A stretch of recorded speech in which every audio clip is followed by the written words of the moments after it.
My lady's cause has been again before the Chancellor, has it, Mr. Tulkinghorn? Says Sir Leicester, giving him his hand.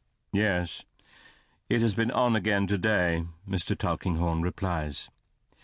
It would be useless to ask, says my lady, with the dreariness of the place in Lincolnshire still upon her, whether anything has been done. Mr. Tulkinghorn takes out his papers, asks permission to place them on a golden talisman of a table at my lady's elbow, puts on his spectacles, and begins to read by the light of a shaded lamp. In Chancery, between John Jarndyce, who copied that?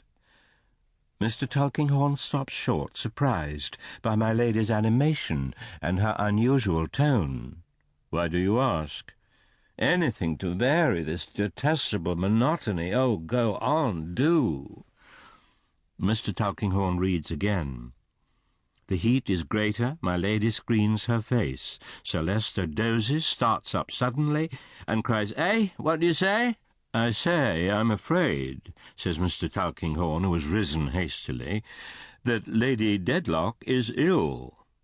"Faint," my lady murmurs with white lips, "only that. But it is like the faintness of death. Don't speak to me, ring, and take me to my room." Mr. Tulkinghorn retires into another chamber, bells ring, feet shuffle and patter, and silence ensues. While silence falls upon the house of Deadlock, is there not another creature in another part of the country whose life will mesh with theirs? Let us allow Esther to recount her story. I have a great deal of difficulty in beginning to write my portion of these pages, for I know I'm not clever. I always knew that. I was brought up from my earliest remembrance by my godmother. At least I only knew her as such. She was a good, good woman. And if she had ever smiled, would have been, I used to think, like an angel, but she never smiled. This made me, I dare say, more timid and retiring than I naturally was, but something happened when I was still quite a little thing that helped it very much. I had never heard my mamma spoken of. I had never heard of my papa either, but I felt more interested about my mamma. It was my birthday. My godmother and I were sitting at the table before the fire. The clock ticked, the fire clicked. Not another sound could be heard in the room or in the house for I don't know how long.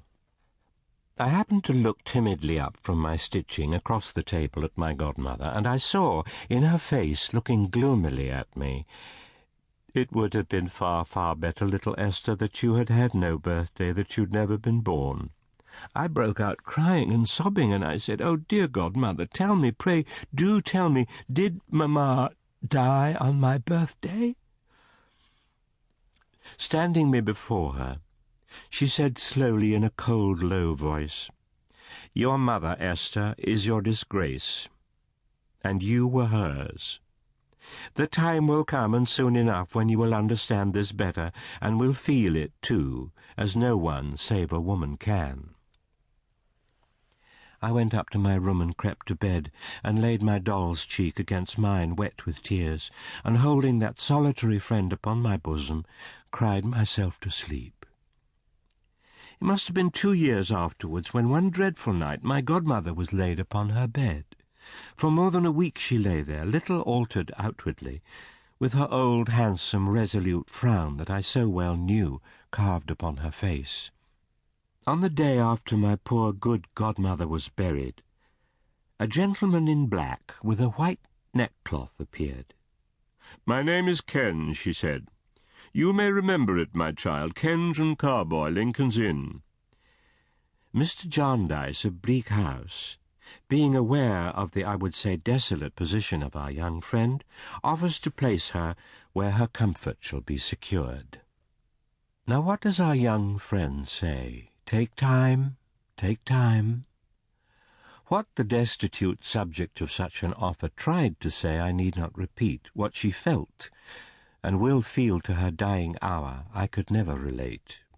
The coach was at the little lawn gate. We had not come out until we heard the wheels, and thus I left for London with a sorrowful heart. I was quite persuaded that we were there when we were